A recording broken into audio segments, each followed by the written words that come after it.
Allô? Oh, merci beaucoup. OK. Allô, c'est bon? OK. Bon, bonjour encore une fois. Euh, oui, j'ai une grosse bénédiction à partager aujourd'hui. C'est la présence de mes parents. Alors, j'ai remercié Dieu qu'ils sont ici. C'est un plaisir pour moi d'avoir mon père. Il s'appelle Luis, en portugais Luis. N'est pas Louise, c'est Louis, je pense. Et ma mère, le nom de ma mère en français, c'est un peu drôle parce qu'elle s'appelle Joussa. N'est pas Joussa, jouer la guitare, mais c'est Joussa. Oui. Mais je suis vraiment reconnaissant à Dieu pour notre famille. J'aimerais honorer mes parents ce matin parce que je suis reconnaissant à eux aussi pour tout ce qu'ils ont fait pour moi dans ma vie. Et merci Dieu. Pour moi, c'est un plaisir de les avoir ici. Je sais qu'ils ne comprennent pas les choses que je parle maintenant, mais après, je peux les expliquer. OK. Bon, j'aimerais prier encore une fois avant de passer à la parole de Dieu. Prions.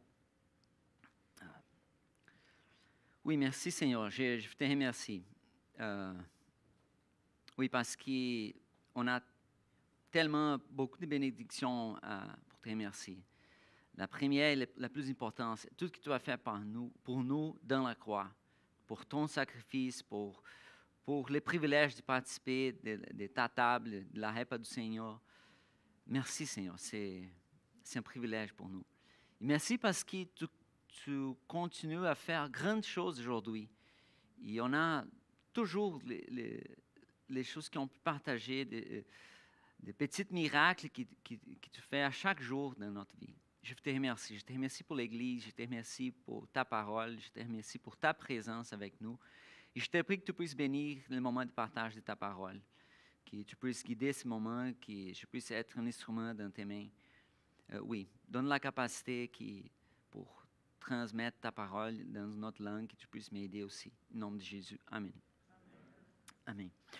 Bon, le sujet ce matin, c'est que Dieu est à l'œuvre. Amen. Dieu est à l'œuvre aujourd'hui. La première fois que j'ai prêché ici, on a parlé de la mission, faire des disciples de toutes les nations, faire de toutes les nations des disciples. La deuxième fois, on a parlé de la vision de Dieu, qu'on puisse être des témoins de Jésus jusqu'aux extrémités de la terre, parler à personnes de toutes les nations, tous les peuples. La troisième fois, on a parlé des plans de Dieu, comment est-ce que Dieu a planifié pour que l'Église puisse avancer, que les plans de Dieu et qu'on puisse travailler ensemble.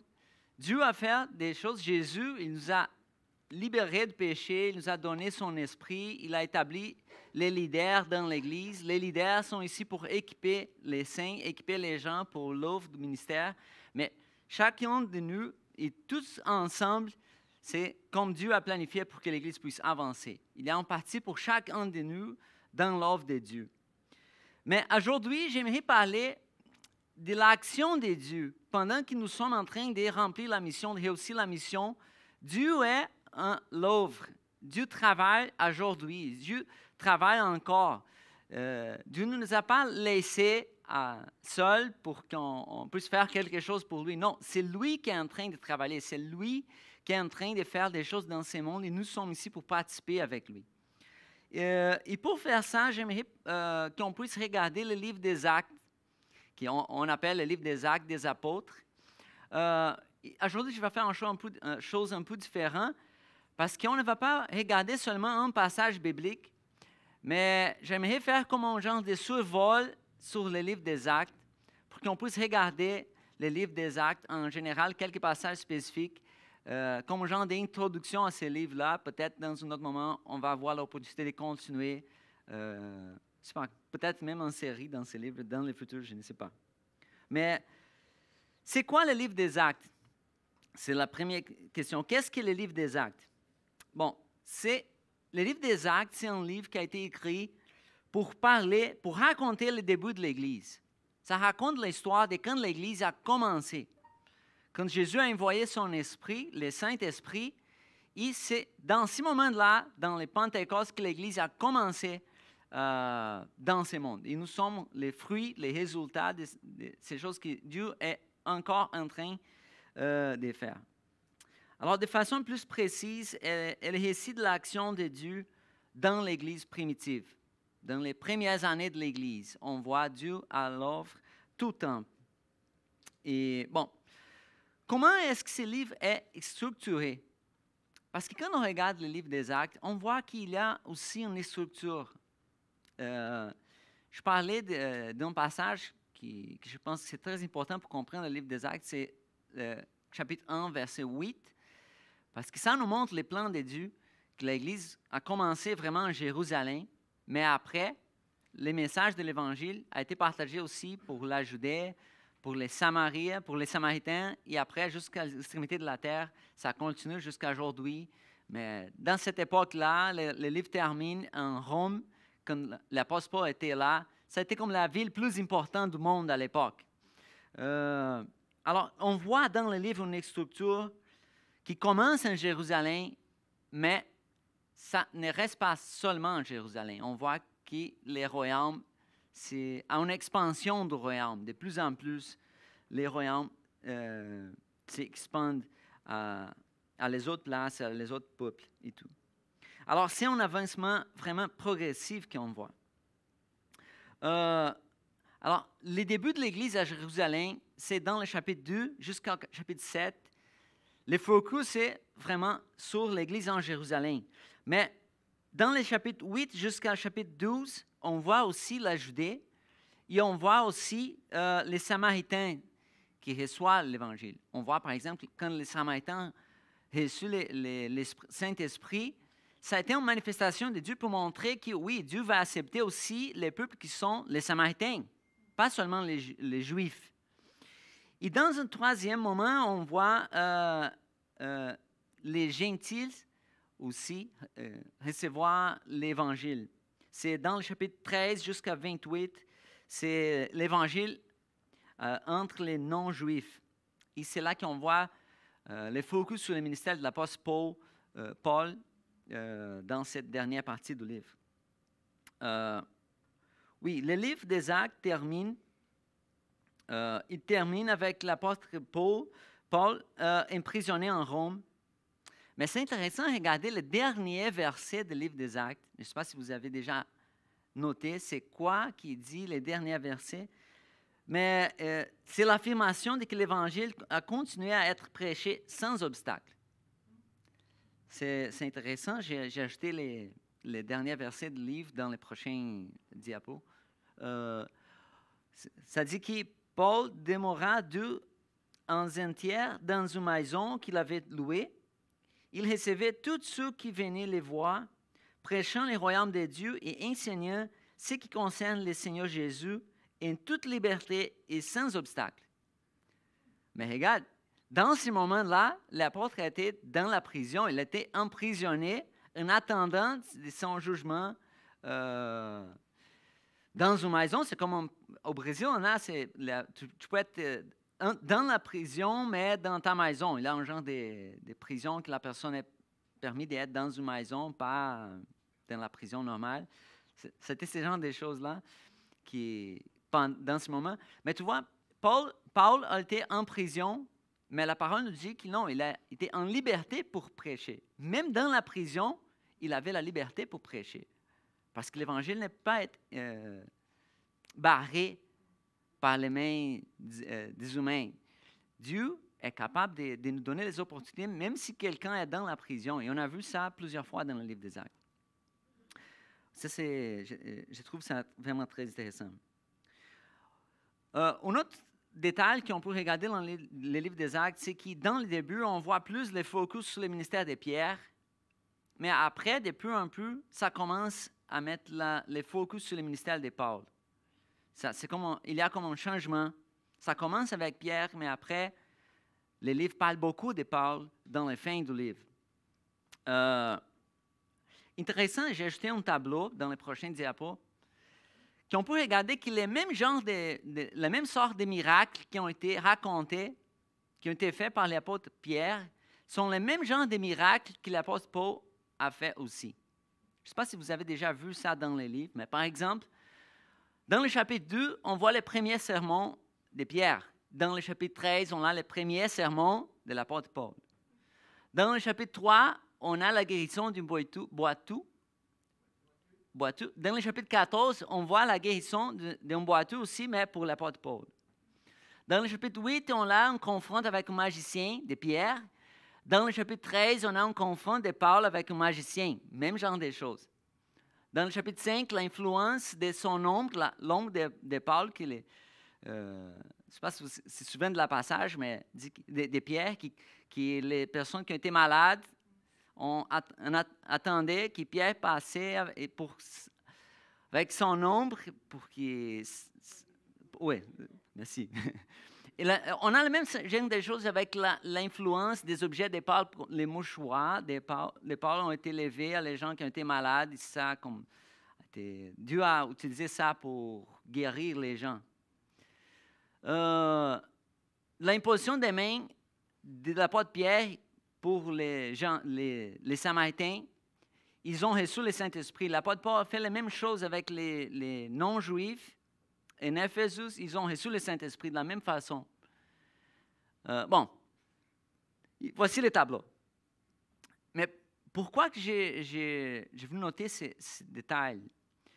Parce que ça montre une intention de l'auteur du livre et même du Saint-Esprit pour nous montrer que les mêmes valeurs que Dieu a données pour le ministère de l'apôtre Pierre entre les Juifs, les mêmes valeurs avait aussi le ministère de Paul entre les non-juifs. Qui pour Dieu n'a pas de distinction. Les Juifs ne sont pas plus importants que les non-Juifs. Le plan de Dieu est d'avoir un seul peuple avec les personnes qui viennent de tous les peuples différents. Un seul peuple qui ont différentes cultures, différentes langues. Et Dieu a fait des miracles pour que les personnes puissent comprendre ces plans-là. Et ces miracles ont été racontés pour qu'on puisse voir, OK, le ministère de l'apôtre Paul est important comme le ministère de l'apôtre Pierre, de la même façon. C'est la réponse. Pourquoi? Parce que même si l'Église a commencé parmi les Juifs, le plan de Dieu était qu'elle allait atteindre tous les peuples. Tu vois? Je sais qu'on ne peut pas dire, on ne peut pas voir une Église, on va voir une Église pour les Québécois. Même si nous sommes dans le Québec, Dieu va appeler personnes de toutes les différentes cultures pour être ensemble. Et ça va être la meilleure représentation du plan de Dieu. Tu vois? La multiculturalité de l'Église. D'autres points, c'est que tout au long du livre, nous voyons l'action de Jésus à travers son esprit. C'est pourquoi le meilleur nom du livre n'est pas les actes des apôtres, mais les actes de Jésus parmi son esprit. Parce que c'est Jésus qui est en train de travailler tout le temps à travers le livre. Notre question, qu'est-ce que nous voyons Dieu en train de faire dans ces livres? OK. Ici, j'ai mis 3 points. On voit Dieu en train de donner les pouvoirs à l'Église. On voit Dieu agir pour ouvrir les portes pour l'avancement de l'Évangile. On voit plusieurs miracles qui ont ouvert les portes pour que les apôtres puissent prêcher l'Évangile. Et on voit aussi Dieu agir pour orienter l'Église vers son plan. Parce que parfois, les personnes ont essayé de faire des choses différentes. Par exemple, au début, ils ont essayé de rester en Jérusalem. Bon, Dieu est là. Change des plans, il a fait comme une dispersion. Dans un autre moment, l'apôtre Paul a essayé de continuer de voyager dans les mêmes places qu'il a déjà voyagé. Dieu est là, il a fait non, tu vas de l'autre côté. On voit que Dieu est en train d'orienter son Église tout le temps, de donner l'orientation vers son plan. C'est ça. Ces 3 points ici sont les points que j'aimerais travailler ce matin. On va voir dans les livres comment Dieu a agi pour donner les pouvoirs à l'Église, comment Dieu a agi pour ouvrir la porte pour l'avancement du royaume de Dieu et comment Dieu agit pour orienter son Église. Alors, le premier point, Dieu agit pour donner du pouvoir à l'Église. Et j'aimerais souligner les chapitres 2, jusqu'au début du livre, qu'on voit dans les chapitres 2, l'expérience du Pentecôte. quand l'Église a reçu le Saint-Esprit. Par exemple, dans ce moment-là, dans les Pentecôtes, quand l'Église a reçu le Saint-Esprit, ça a été le premier miracle que Dieu a fait dans les livres avec l'Église.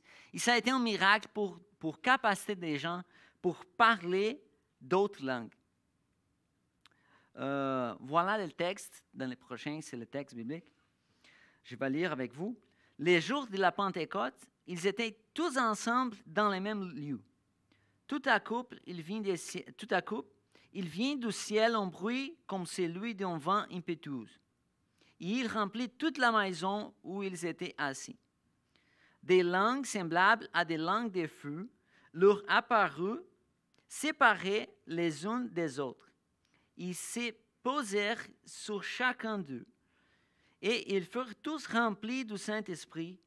Ils se mirent à parler dans d'autres langues, selon que l'Esprit leur donnait de s'exprimer. Or, il y avait en séjour à Jérusalem des Juifs, hommes pieux, de toutes les nations qui sont sous le ciel. Au bruit qui eut lieu, la multitude accourut, et elle fut confondue, parce que chacun les entendait parler dans ses propres langues. Ils étaient tous dans l'étonnement et la surprise, et ils se disaient les uns aux autres, « Voici ces gens qui parlent, ne sont-ils pas toutes les Galiléens? Et comment les entendons-nous dans notre propre langue, à chacun dans notre langue maternelle? » Alors, oui, ils ont entendu les bruits, c'était comme une manifestation pour, OK, il y a quelque chose de spécial qui est en train de se passer ici. Ils ont vu comme des langues de feu, ça a été une vision, un miracle. Mais la capacité qu'ils ont reçue dans ce moment-là a été de commencer à parler d'autres langues. Une langue que les autres personnes étaient capables de comprendre. Et dans ce moment spécifique, ils ont commencé à parler les merveilles de Dieu en différentes langues. On voit dans le chapitre 2, verset 11. Ils ne sont pas des langues incompréhensibles. Dans ces cas spécifiques, n'ont pas été des langues incompréhensibles qu'ils ont parlé, les personnes ne comprenaient pas. Ont été des langues que les personnes ont été capables de comprendre pour voir, OK, oh, je vois les Galiléens sont en train de parler ma langue maternelle, ils sont en train de dire les choses merveilleuses de Dieu. C'est quoi ça? Et les personnes ont entendu le message de l'Évangile à cause de ça. Alors, c'était un miracle très spécifique. Et on voit dans ce moment que Dieu est en train d'agir de manière stratégique et surnaturelle. Dieu a été vraiment stratégique parce que dans la fête de Pentecôte, il y avait en Jérusalem personnes de différentes places qui sont été venues pour la fête de Pentecôte. C'était un moment spécial. Et il y avait personnes de différentes places qui après, ils ont retourné à leur maison. Sûrement, ils ont commencé à partager toutes les choses qu'ils ont vues à Jérusalem dans ce moment. Alors, Dieu a été vraiment stratégique et Dieu a fait une chose surnaturelle de ce moment. Même quand d'autres ont reçu le Saint-Esprit, on voit dans d'autres moments dans le livre des Actes quand personnes ont reçu le Saint-Esprit, mais pas comme les moments de Pentecôte, avec les bruits, les vents, les langues des feux. Ça a été une chose spécifique, surnaturelle.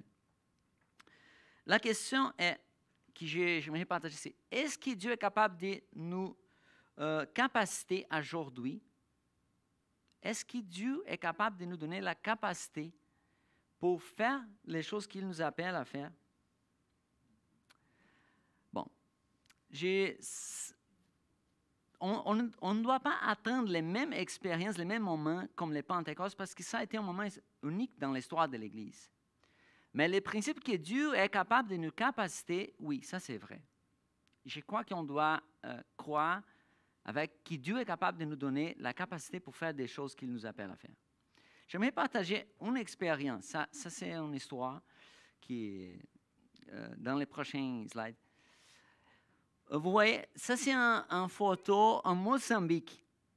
Je ne sais pas si vous êtes capable de voir, mais je suis là, Dagmar aussi. Oui, c'était en Mozambique, une église qui a été implantée en Mozambique. On a été là dans un voyage missionnaire pendant 3 semaines avec un groupe de séminaire. Et c'était un jour des baptêmes. Je pense que 10 ou 11 personnes ont été baptisées. Je ne sais pas si Dagmar s'appelle exactement combien. C'était un temps très spécial. J'ai aidé à organiser 2 voyages à Mozambique avec les groupes des étudiants du séminaire. Un en 2012, que ça a été ce voyage-là, et un autre en 2013, que je n'ai pas personnellement participé, mais des personnes du séminaire ont participé. Et en 2013, une des personnes qui a été là m'a partagé un témoin d'une expérience qu'il a eue en Mozambique. Il a été là, c'est un pasteur du Brésil, je le connais, c'est un ami. Il a été là avec un autre pasteur en train d'évangéliser sur la rue. Ils ont trouvé un homme musulman. Il a commencé à avoir une conversation avec les musulmans. Et la langue à Mozambique, c'est le portugais. C'est la même langue qu'on parle au Brésil. C'est plus comme le portugais du Portugal, mais ils sont capables de parler en portugais. C'est la même langue. Mais pendant ces conversations, il a parlé avec les musulmans, il a partagé l'Évangile. Et après qu'ils ont terminé, la personne est partie. Et l'autre pasteur lui demandait, « Je ne savais pas que tu parles d'autres langues que le portugais. » Il a dit, « Non, mais je parle seulement le portugais. » « Non, mais je t'ai vu en train de parler avec l'homme d'une langue que je n'ai pas compris. » Il a dit, « Non, je parlais le portugais. » Et l'autre pasteur, « Non, j'ai entendu d'autres choses, n'est pas le portugais. » Il m'a dit, « Gabriel, je ne sais pas c'est quoi ça. Pour moi, je parlais seulement le portugais. » Mais l'autre pasteur m'a dit, « Non, j'ai entendu parler une chose que je n'ai pas compris. Je pense que tu parlais d'autres langues. » Et c'est ça le témoin. Dieu lui connaît. J'ai entendu cette soir, mais peut-être ça a été la seule opportunité pour ces personnes-là, musulmans, d'entendre quelqu'un lui parler de l'Évangile. Je ne sais pas quoi que Dieu a fait, mais je partage les témoins. Une chose, c'est clair pour moi. Il a été là pour partager l'Évangile. Il a eu une conversation avec quelqu'un et Dieu a fait un miracle pour l'aider à communiquer le message. C'est ça. Je crois que Dieu est capable de faire ce genre de choses aujourd'hui. Je crois. On n'a pas besoin d'attendre ça tous les jours, mais quand on a vraiment besoin, c'est Dieu qui va faire. Lui est capable. Tu vois, mon ami, il n'a pas été au courant de ça. Pour lui, il a seulement parlé. Je ne sais pas, mais je partage les témoins. Parce que je crois que quand Dieu nous appelle à faire des choses, tu peux mettre ta confiance en lui. Et c'est lui qui va te capaciter. C'est lui. C'est lui qui nous appelle, c'est lui qui nous donne la capacité de faire des choses. Il est le même Dieu qui a été dans les périodes du livre des Actes. Il est avec nous aujourd'hui. Il est Dieu. Alléluia. Alors c'est ça, le même Dieu est capable de nous rendre capables de faire à ce quoi qu'il nous appelle. 12e point, Dieu agit pour ouvrir les portes pour l'avancement de l'Évangile. Alors nous trouvons nombreux miracles dans le livre des Actes. Et souvent, ces miracles ont été utilisés pour Dieu pour permettre la poursuite de la propagation de l'Évangile. C'est ça. Il a un but. Dieu a fait des miracles parce qu'il a ouvert les portes pour la propagation de l'Évangile. Voici quelques exemples. J'ai ajouté une liste de quelques exemples, mais la liste, c'est large, la liste des miracles qu'on voit dans le livre des Actes. Mais on voit la guérison d'un boiteux, par exemple, l'apôtre Pierre.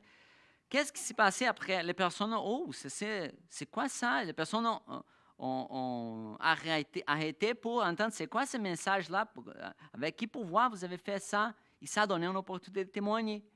Les apôtres, miraculeusement, ont été délivrés de la prison, de l'emprisonnement. Qu'est-ce qu'ils ont fait jusqu'après? Ils ont continué à prêcher l'Évangile dans les espaces publics. On voit, par exemple, Philippe faire des miracles dans une ville de Samarie. Plusieurs personnes sont converties dans ces places-là après qu'il a prêché. On voit la guérison de paralytique qui est née et la résurrection de Tabitha, par exemple, dans le chapitre 9. Dans ces derniers exemples ici, j'ai ajouté le texte pour qu'on puisse voir les résultats dans les prochains. Tu vois, le premier passage parle de la guérison de paralytique. Et la Bible nous dit que tous les habitants de Lyd et de Saron les virent et ils se convertirent au Seigneur. Après, ça a ouvert la porte pour témoigner de Jésus. La résurrection de Tabitha, cela fut connu à tous les gens et beaucoup crurent au Seigneur. C'est ça, les miracles ont ouvert la porte pour la prédication. C'est pourquoi nous pouvons aussi avoir confiance que Dieu travaille encore aujourd'hui pour l'avancement de son œuvre. Oui, parfois, peut-être on les voit, ce n'est pas très courant. On ne doit pas attendre les mêmes genres de miracles tout le temps. Mais Dieu est en train d'ouvrir les portes pour la prédication de l'Évangile. Ça, c'est vrai. Et ça, c'est encore présent dans nos vies. Je vais partager un autre exemple, une autre histoire. Il y a une photo. Je ne sais pas si vous avez ici ces gens de Volkswagen ici. Oui. Au Brésil, on appelle Fusca. C'est le nom de la voiture. Je ne sais pas ici. Mais tu vois, ces personnes-là, ces hommes qui est là dans la photo s'appelle frère. Les personnes l'appellent frère André. Il a commencé un ministère qui s'appelle ministère Portes Ouvertes. C'est un ministère qui essaie d'aider l'Église dans les pays où il y a la persécution. Et il y a un livre, il a écrit un livre qui raconte sa histoire et le livre s'appelle « Les contrebandiers des dieux ». Avez-vous déjà entendu ça, non? OK, les contrebandiers des dieux. Pourquoi? Parce que pendant l'époque du communisme, il a contrebandié des Bibles dans les pays communistes. Il a commencé à envoyer les Bibles à les personnes dans les pays communistes. Et ça a été, les gouvernements, ça n'était pas permis dans ces temps-là, aller dans un pays communiste avec la Bible. Mais il a fait quand même si la loi n'est pas permise. Mais il avait la conviction que les personnes ont besoin de lire la parole de Dieu pour connaître Jésus. Il a fait ça. Et dans ce livre, une des histoires qu'il partage, c'est qu'il a rempli cette voiture-là, le Volkswagen, avec des Bibles. Et il a décidé, OK, je vais essayer d'y aller à Yougoslavie, c'était le pays.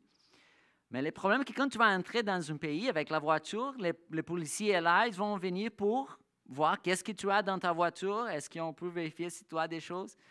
Ils savaient que si les policiers trouvent la quantité de Bibles qu'il avait, il peut aller en prison à cause de ça.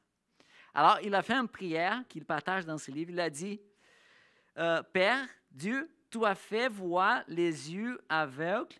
Maintenant, je t'en prie, rends aveugles les yeux qui voient. Il a fait cette prière pendant qu'il était en train de conduire. Et quand il est arrivé dans la frontière, les policiers sont venus. Ils ont demandé, OK, qu'est-ce que tu as dans la voiture? Oh, il n'y a rien de spécial, non, juste mes choses. OK, est-ce qu'on peut regarder tes valises? Et il a ouvert sa valise. Et quand il a ouvert sa valise, il a vu, les Bibles ont été visibles. Et le policier, il a vu, revisité. Et après, il a fermé. Non, tout est correct, vous pouvez aller. Il n'a pas vu. Le policier n'a pas vu. Tu vois, je considère ça un miracle. Je considère ça un miracle, une réponse de prière. Pourquoi? Parce qu'il a été en train de faire une chose avec le seul but de partager l'Évangile. Il croit que non, Dieu veut qu'on puisse apporter la Bible à les gens qui ont besoin de la parole de Dieu. Il a passé une situation risquée, on peut dire ça, mais Dieu a été fidèle et Dieu a fait un miracle. Tu vois? Dieu est à l'œuvre aujourd'hui. OK, alors quand on parle des miracles, le prochain, est-ce que Dieu peut-il faire des miracles aujourd'hui? Je crois que oui. Mais Dieu est-il obligé à faire des mêmes miracles qu'on trouve dans le livre des Actes? Bon, non, il n'est pas obligé. Parce que Dieu agit de façon souveraine. Il peut faire ce qu'il veut et quand il veut. Tu vois, c'est Dieu qui décide. Il est capable? Oui. Il est obligé? Non. Mais il est Dieu. Il est souverain. Une autre question que c'est important, je pense que c'est important de clarifier dans les prochaines diapos. Avons-nous besoin des miracles aujourd'hui pour valider le message de Dieu? Non. On n'a pas besoin d'un miracle pour valider le message de Dieu. Pourquoi? Parce que le message de Dieu a été déjà validé pour lui. La résurrection de Jésus est la plus grande validation qu'on peut avoir que la parole de Dieu est vérité. Est la vérité. Dieu est ressuscité. Jésus est ressuscité. Ça est suffisant pour valider le message de Dieu. OK? Mais je crois qu'on peut voir Dieu faire des miracles quand même, s'il veut.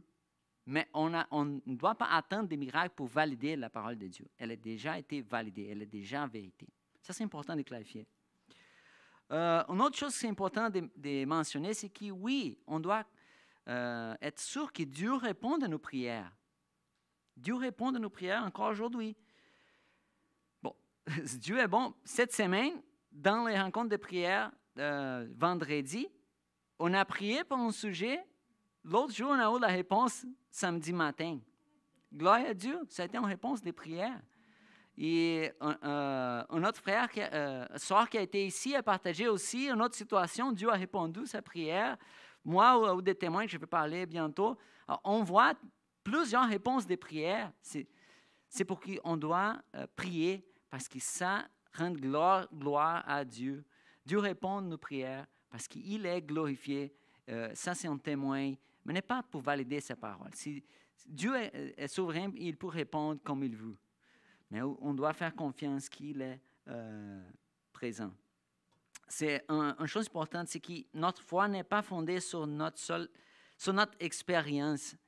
Notre foi ne doit pas être fondée seulement sur les expériences qu'on a, mais sur les témoins de la parole de Dieu. Ça, c'est la fondation. Et oui, Dieu nous donne des expériences, oui. Mais parce que notre expérience, un jour je suis content, l'autre jour je suis différent, mes émotions peuvent varier. Si je veux baser ma foi seulement sur mes expériences, ce n'est pas fiable. C'est pourquoi notre foi doit être basée sur la parole de Dieu. Mais oui, Dieu nous donne des réponses aussi parce qu'il est gracieux, il est bon, il est présent. Mais je dois croire, même sans des expériences, je dois croire en lui. J'espère que ça c'est clair, la façon comme j'ai dit. J'ai ajouté aussi un mot de précaution que je pense que c'est important de mentionner. Parce que dans la parole de Dieu, quand on parle des miracles, on voit par exemple que les miracles peuvent aussi être utilisés par l'ennemi pour détourner les chrétiens de la vérité. C'est ça qu'on trouve dans la parole de Dieu.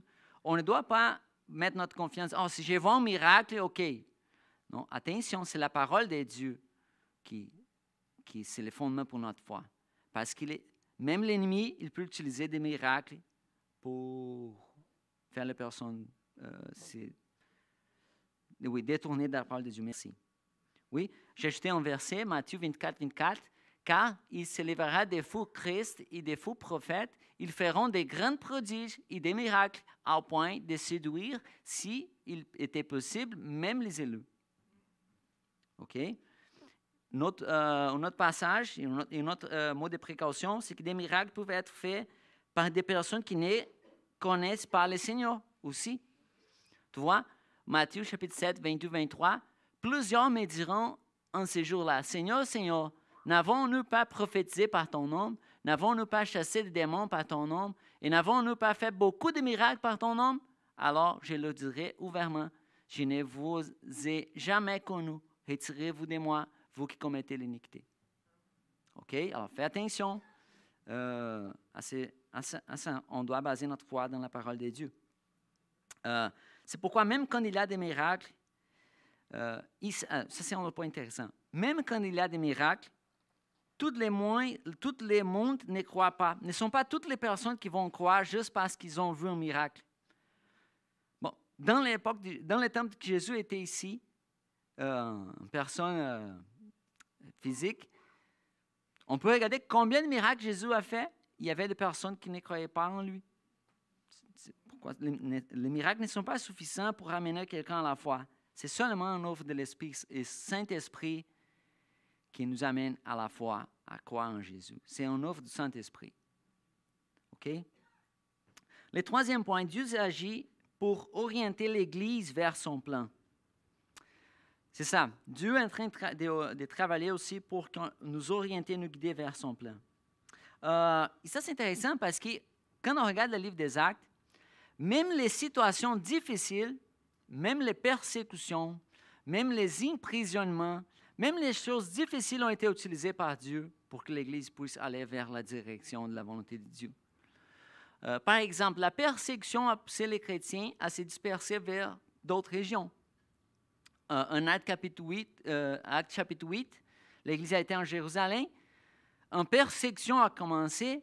On voit qu'Étienne a été tué à cause de sa foi. Ça a été le début d'une grande persécution.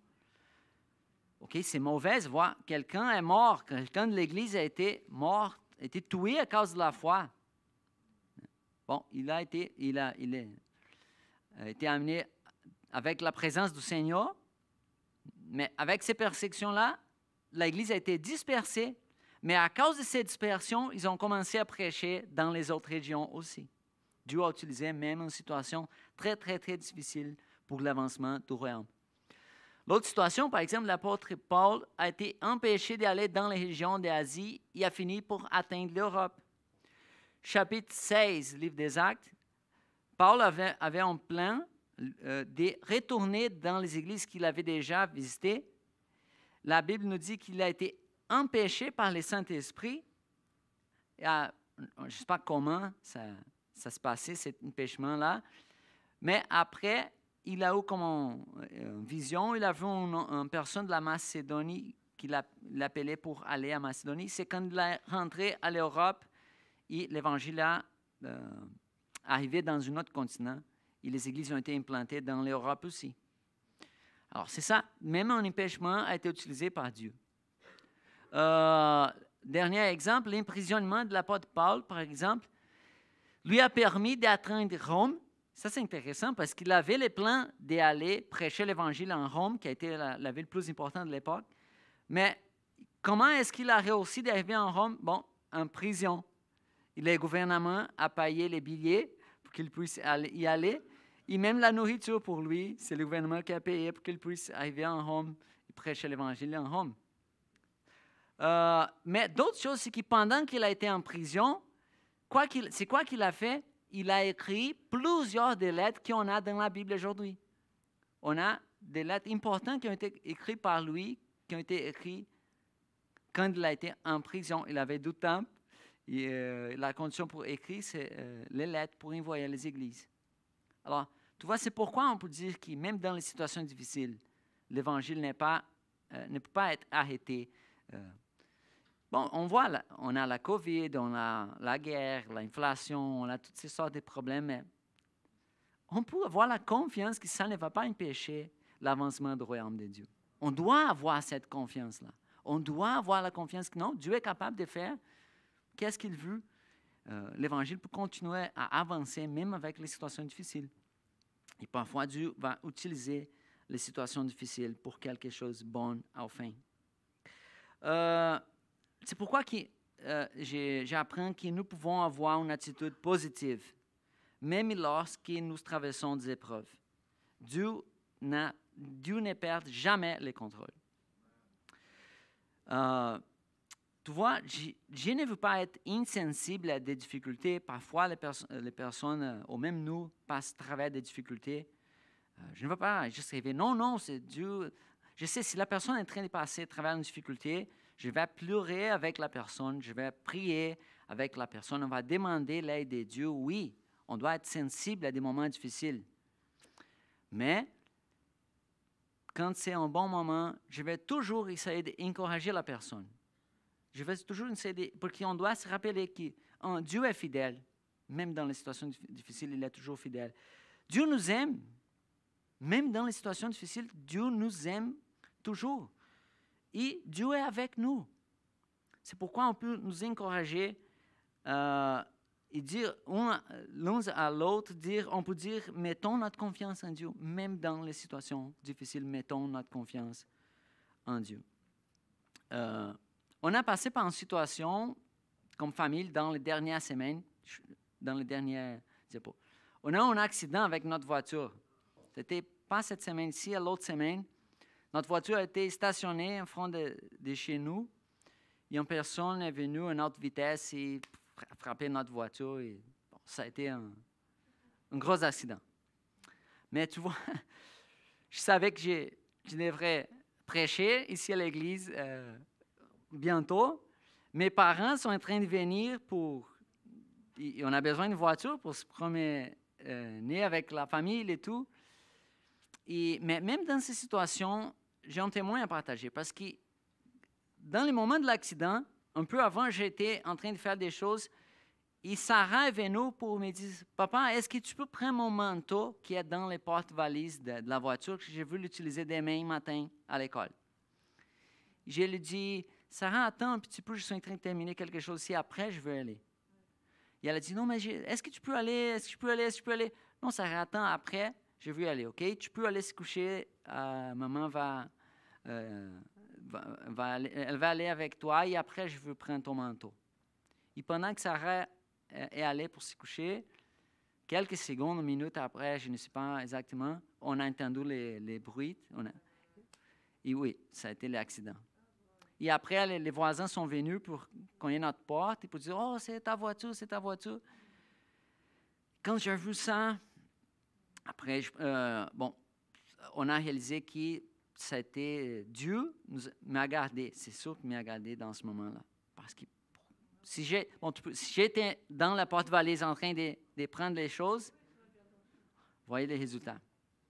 Alors, même dans ce moment, Dieu nous a donné la paix. Dieu nous a donné la paix. OK, la voiture est brisée, OK. Ma assurance n'est pas pour ma voiture, c'est seulement pour les autres. Mais Dieu nous a donné en paix. Je peux dire que c'est surnaturel. On a été en paix. OK, Dieu est en contrôle. Je sais que j'ai besoin de la voiture, mais Dieu est en contrôle. Il nous a déjà délivrés de cette situation. On verra qu'est-ce que Dieu va faire. Oui, OK, la situation continue. On a vu, OK, on a besoin de commencer à chercher une voiture. On a commencé à chercher des voitures dans la semaine suivante. Et je ne trouve pas les voitures, je ne trouve pas. J'ai même des situations un peu bizarres, des gens qui ont essayé de... Parce que tu vois, parfois tu vas acheter une voiture et la personne essaye de te tromper. Oui, c'est ça. Une autre voiture qu'on a vue, la personne a dit qu'elle est non accidentée. Après, on a vu qu'il y avait eu déjà un gros accident. C'est genre de problèmes. Et les jours s'avancent, mais OK, Dieu est en contrôle. C'est quand les dernières minutes, c'est Yannick qui a dit, OK, mais je veux parler avec une personne de l'église qui peut-être peut en voiture. J'ai mis en contact avec la personne. Le résultat est que Dieu nous a bénis avec la bonne voiture dans les bons moments. C'était une bénédiction incroyable. La personne a été très généreuse avec nous. Et on a été bénis dans cette situation. Et la situation est réglée. Mes parents sont arrivés, la voiture est là. Et tu vois, Dieu a été fidèle. Mais pendant ces 2 semaines d'un peu de stress, de difficultés, dans mon cours de francisation, j'ai eu, je peux dire, la meilleure opportunité de partager l'Évangile avec une personne que j'aime beaucoup, que j'ai connue. Et la personne m'a commencé à poser des questions concernant ma foi. Et c'était pour moi un plaisir incroyable. On a parlé beaucoup sur le Seigneur Jésus, sur la résurrection. J'ai partagé plusieurs choses. Tu vois, dans les moments plus difficiles, je pense qu'on a passé, Dieu m'a donné la meilleure opportunité de partager l'Évangile depuis que je suis arrivé ici au Canada. D'autres choses, mes voisins, parfois des voisins qui n'ont pas beaucoup de contacts, à cause qu'ils ont été là dans les moments de l'accident, bon, déjà c'est qu'on commence à avoir d'autres conversations. La personne a demandé de la voiture, j'ai eu l'opportunité de parler. On a commencé à améliorer la relation avec des voisins parce qu'on a passé une situation ensemble, tu vois. Alors, et on a été bénis. Bon, tout a été correct. On a été bénis. Une personne nous a prêté une voiture pendant quelques jours. Après, l'assurance nous a donné une voiture pendant quelques jours. Et dans les dernières minutes, on a été bénis avec la voiture qu'on avait besoin. OK, gloire à Dieu.